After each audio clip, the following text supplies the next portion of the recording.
Le 357e épisode du Coup Tordu. Ici, on vient parler vélo, ici, on vient parler cyclisme, plus qu'un podcast, plus qu'une plateforme média. C'est tout simplement un endroit où on parle vélo, l'endroit des passionnés, les passionnés qui parlent aux passionnés. Voilà, je fais un gros big up à tous ceux qui nous suivent depuis le début, qui nous suivent depuis bien longtemps, mais je souhaite également la bienvenue à tous ceux qui nous découvrent actuellement, qui nous ont découvert ces derniers jours, ces dernières semaines, et sachez qu'ici, c'est la maison. Vous êtes en plein cœur de la grande preview de la Vuelta 2025, 357e épisode du Coup Tordu. Dans l'épisode précédent avec Latib et Phoenix, on vous a fait un épisode consacré aux électrons libres, un cher aux joueurs de fantasy. Encore dans l'épisode d'avant, vous avez un épisode qui était consacré au classement général et au parcours de cette Vuelta 2025. Je rappelle, et c'est hyper important que jouer avec excès comporte des risques. On est là pour faire des previews, essayer d'analyser un petit peu ce qui va se passer, mais vous n'êtes pas non plus obligé de mettre de l'argent. Le Coup Tordu est avant tout un podcast de cyclisme avant d'être un podcast de betting. Je rappelle que les jeux d'argent sont strictement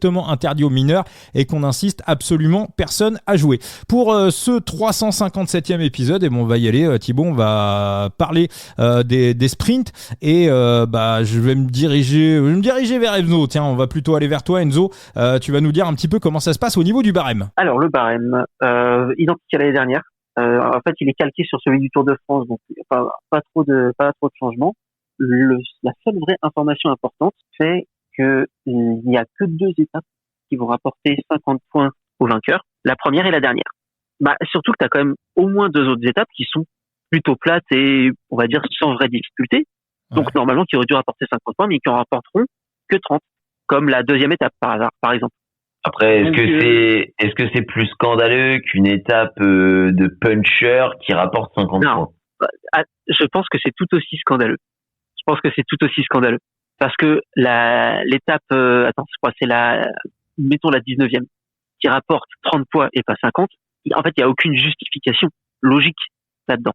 Il n'y a même pas une difficulté répertoriée sur cette étape. Et elle n'est pas catégorisée en basse difficulté. Donc, bref. Mais ce qui veut dire que, les sprinters purs, même si on n'aura pas beaucoup, seront clairement pas avantagés. Après, en sprinter pur, qui on a? Jasper. En vrai, ouais, et encore. Oui. Mais, et encore, est-ce que c'est un pur sprinter? Il a quand même bien évolué sur le côté, classique, un peu classique. Ouais, voilà, donc. Mais oui, on va dire que c'est celui qui s'en rapproche le plus. Mais par contre, s'il doit prendre des échappées pour aller chercher des victoires à 30 points, et qu'il y a Pedersen dedans, il va se faire ouvrir dans tous les sens. Et l'autre sprinter, en fait, qu'on a, c'est Viviani, en fait. Ouais, je crois que c'est Viviani. En vrai, il y a moyen. Mais du coup, Viviani ne gagnera pas une étape, mais c'est pas un problème, c'est pas la question. Mais l'autre info importante aussi, c'est, je sais pas si vous avez regardé, alors Thibaut, j'imagine que oui, le placement des sprints intermédiaires. Où est-ce qu'ils sont placés? Moi, j'ai regardé un peu aussi. Ouais. Ils sont tous placés dans les deuxièmes moitiés d'étape. C'est-à-dire qu'aucun mec du peloton, et surtout que c'est que les 5 premiers qui gagnent des points au sprint intermédiaire. C'est-à-dire que le peloton n'aura jamais des points au sprint intermédiaire. Donc, si tu veux scorer, tu dois prendre des échappées. Prendre des échappées, on sait que Pedersen sait le faire. Philipsen en est capable, mais est-ce qu'il en est capable autant que Pedersen? Je suis pas certain. Après, est-ce que c'est son objectif? Je suis pas certain non plus. Et ensuite, Philipsen, sa reprise est quand même loin d'être incroyable jusqu'ici. Donc, alors après, il sera probablement pas en forme dès le départ. Il allume un peu le moteur, souvent. Il est pas, c'est pas inhabituel chez lui. Mais s'il gagne pas la première étape, ça fait une étape sur 2 à 50 points qu'il gagne pas. Et là, tout de suite, il se met dans la merde. S'il gagne pas la première, honnêtement, ça va être déjà très compliqué. Même en gagnant potentiellement les 4 pour les sprinters, s'il gagne les 4, ça lui fait 160 points.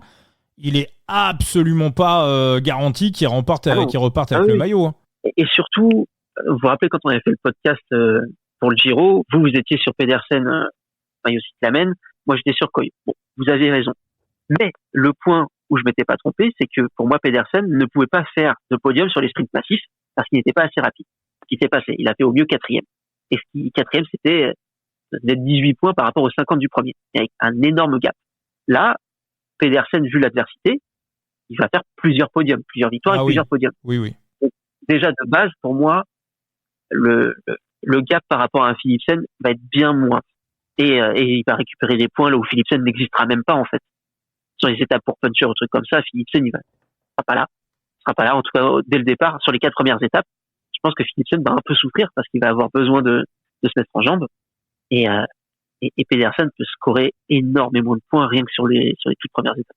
Et c'est le favori. Philipsen, en ce moment, il est pas ouf. Hein. Ouais, mais c'est pas inhabituel chez lui. Hein. Franchement, oui. il met tout le temps un peu de temps à se mettre en route. Hein. Par contre, quand il est parti, il est parti. Hein. C'est pas, moi, ça m'inquiète pas plus que ça. Hein. Oui, mais le problème pour lui, c'est qu'il est parti, c'est bien, mais le temps qu'il se mette en route, il restera que 2 étapes pour lui. La 19e, et encore s'il a assez d'équipiers pour chasser, parce qu'on sait qu'en général, en fin de grand tour, c'est pas forcément pour le sprinter. Et du coup, il restera la 21e. Et si on se remet en 2023, la 21e, Groves la gagne parce qu'il est dans l'échappée avec Evenepoel, hein. Parce que c'est pas le peloton qui la gagne, cette étape. Vous vous rendez compte quand même, il y a tellement peu de sprinters sur cette Vuelta que... Il a plutôt intérêt à pas être trop sur diesel. Hein. Je vous ai même pas demandé qui avait le meilleur train, quoi. C'est tellement... On est d'accord, Thibaut, il y a quasi pas de train. Alors si Philipsen vient avec Oscar Risbeck, je dirais qu'allez, malgré tout, pour les 2 sprints massifs qu'on a, voire 3 ou 4, ça reste quand même malgré tout lui qui reste le mieux équipé, même si du côté de la Lidl, c'est pas mal aussi, quoi. Ouais, Lidl, c'est pas fou. C'est inférieur. Lidl, c'est vraiment pas fou. T'as Houleux pour étirer. Après, le truc, c'est que chez Lidl, en fait, ils se mettent tous à la pinche. C'est la vraie différence avec les autres. C'est que même un Chico, on l'a vu sur le Giro, quoi. Alors, il va bosser, à ce moment-là, il tirait des bouts. Hein. Maintenant, qui sera son pilote? Soren. Krag Andersen? Ouais, je crois. Ouais. Je vois que lui. Gioli, mais il a pas le physique pour faire par Krag Andersen. Mais bon, est-ce que c'est... donc, je suis pas sûr qu'il vise spécialement les victoires sur les sprints. Alpecin Philipsen a été annoncé récemment. Je suis en train de me demander s'ils n'ont pas composé une équipe sans prendre en compte Philipsen, en fait. Parce que c'est vrai que Jonas Ricard, Oscar Risbeck, c'est pas mal. Hein. Il y a pas c'est pas la Dream Team. Ouais. Franchement, c'est le train de Philipsen, c'est pas mal. Donc ça peut aussi faire la différence. Ouais. Il est même très bien. Son train est très très bien. Honnêtement, je sais pas s'il y a un train qui se rapproche de ça. Non. L'auto, ils viennent avec Viviani, qui sait qui est autour. De Boys, c'est bien. En vrai, c'est un peu, mais en vrai, le deuxième train, c'est Picnic. Israël, parce que t'as. Israël, il y a quoi? T'as le duo Stewart Vernon. Ouais, c'est ça, c'est un duo. C'est un duo. C'est un petit train, quoi. Voilà, il y a une locomotive et il y a un petit wagon, en fait. Non, mais après, c'est le genre d'équipe où ils vont se mettre tous à l'œuvre sur les étapes de sprint. Tu vois, ils vont tous se mettre en randonnion et puis c'est parti. Mais après, on va avoir Stewart en poisson pilote, c'est pas dégueu, tu vois. Ah non, mais c'est même à se dire que Vernon, franchement, Vernon, là, le maillot rouge, là, en s'endormant pendant qu'on fait le podcast, il doit y croire, hein, franchement. Sinon. Ouais, c'est vrai qu'il y en a un, Casper Van Huyden, on en parle très peu, ouais. Il va être tout seul à la Bahreïn, il n'y aura personne. Non, en fait, c'est plus des trains, en fait, c'est pas quand t'analyses les équipes, en fait, c'est pas des trains de sprinters qui sont intéressants, c'est les trains de punchers, en fait. Ouais. Ah, mais les gars ont compris, hein. Par exemple, quand je vois une équipe comme IF, tu vois, je me dis, putain, ce train de puncher, là, j'en suis émoustillé, hein. Ils sont quand même ils sont beaucoup très jeunes, hein. Pour moi, c'est ça qui risque de pêcher un petit peu. Mais ils mettent qui à la pointe, Nerukar? La qualité des mecs, c'est un grand tour, hein. Ouais, mais il joue pour qui, IF, là, sur les arrivées en Nerukar, Archie Ryan, Sean Quinn? Sur les arrivées plates, Bill Kels. Sur les arrivées un peu plus dures, Nerukar. Ouais, mais tu te dis même sur les sprints plats, même Madis Mikkel, hein, tu te dis que c'est pas, pour des top 5, c'est pas déconnant, quoi. Vu la start list, c'est pas déconnant, quoi. Ok. Thibaut, si on fait 100 fois cette Vuelta, pour toi, avec les impondérables, avec tout, Mats Pedersen, le maillot vert, il va le chercher, enfin le maillot du classement par points, il va le chercher combien de fois? Oh putain, on est proche du perfect, hein. Non, parce qu'en plus, non content de parler d'impondérables, c'est que Mats Pedersen, c'est un rock, hein. Quand il chute, il fait mal, mais putain, il a une résistance. Putain, le bonhomme. Puis en général, sa chute intervient, s'il chute, elle intervient à mi-course, quoi, quand il a déjà potentiellement un peu d'avance, là. Donc, Mats Pedersen, il est solide, hein. Donc toi, 1,50, du coup, le 1,57 sur le... Moi, je trouve que la cote sur le Bookref, c'est remonté sur le Bookref à 1,57. Je pense que c'est après l'ajout de Philipsen. Je trouve que 1,57 c'est pas mal. Alors en France, 1,50, 1,40 c'est un peu léger. À partir de 1,60, je trouve que ça aurait été bien. Moi, je vais rien poser sur Philipsen. Après non, c'est pas des trucs que c'est pas des trucs que tu touches, mais qu'il soit ultra favori, c'est logique. Bon, je pense qu'on a fait le tour sur le. De toute façon, dans tous les cas, j'ai envie de te dire, qu'il soit ultra favori, et tout mec qui ne voit pas Mats Pedersen sur ce classement, honnêtement, 1, il a pas vu le parcours. 2, il a pas vu le barème. Les précédentes courses, il a dû les voir avec son cul. Ouais. Et les précédentes années, il a pas dû regarder le vélo. Ah non, mais sur le Tour du Danemark, il était Pogacar-ex. Ouais. Je sais pas. Franchement, 1,50, c'est un peu limite.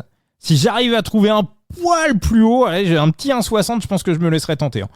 Franchement, je pense que je me laisserai tomber. Ceux qui sont sûrs et certains de la victoire de Jonas Vingegaard, le combiné, alors moi j'aime pas trop les combinés, mais bon, à 2 des fois ça peut passer. Le combiné Vingegaard-Pedersen, ça peut être aussi une petite possibilité. Vraiment, pour ce, moi je vois pas Vingegaard aussi. Hein si, ça se peut, non? T'as pas le droit? Non, pas en France. Non, jamais. Ok. Je pensais qu'on pouvait. Sinon, crois-tu, il y a des fois où j'en aurais bien fait moi aussi sur le classement général. Quand t'as Tadej Pogacar, que t'es quasiment sûr qu'il remporte le Tour, tu peux avoir un maillot com qui est boosté. Non, c'est impossible. Alors écoute, des événements qui sont impossibles à.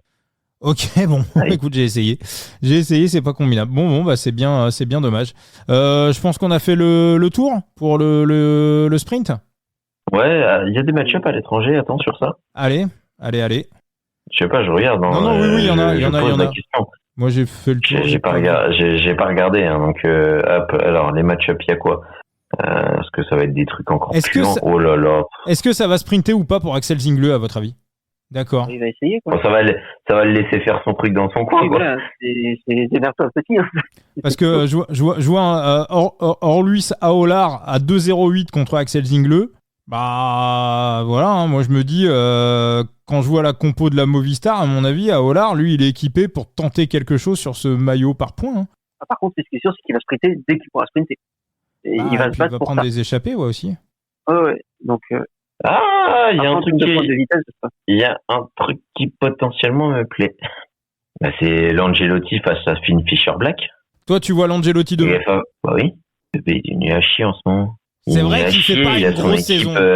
Il a son équipe, honnêtement, ça va être Jane Lee le leader, donc il va être là.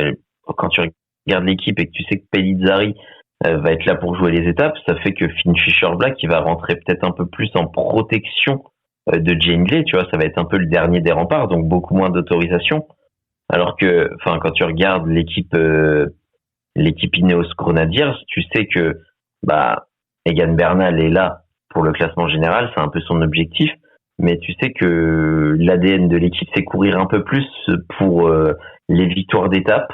Donc, l'Angelotti va peut-être être un peu plus sur l'attaque, et d'autant plus que sur les arrivées au sommet un peu difficiles, où il va être présent au vu de sa qualité, de son punch, au vu de ce qu'il nous a montré cette année, l'Angelotti, on va miser sur lui sur des arrivées difficiles.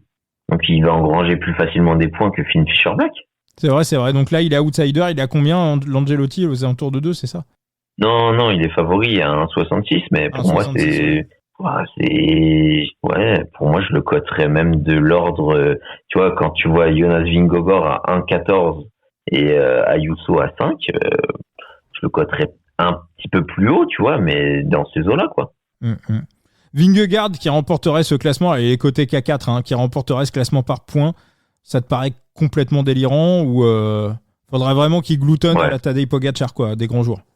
Je pense pas qu'il gloutonne. Je suis assez d'accord. Après, s'il fait 3e de ce classement, je suis pas étonné. Oui, le barème fait que, mais c'est un barème à la Vuelta, quoi. Merci à la team, merci à Phoenix pour cet épisode consacré au classement des meilleurs sprinteurs sur ce Tour d'Espagne 2025. Bougez pas, restez connectés, restez dans le coup tordu, bien évidemment. La série d'épisodes continue, vous allez voir un 358e épisode, cette fois-ci consacré au classement des meilleurs grimpeurs. À tout de suite, les amis.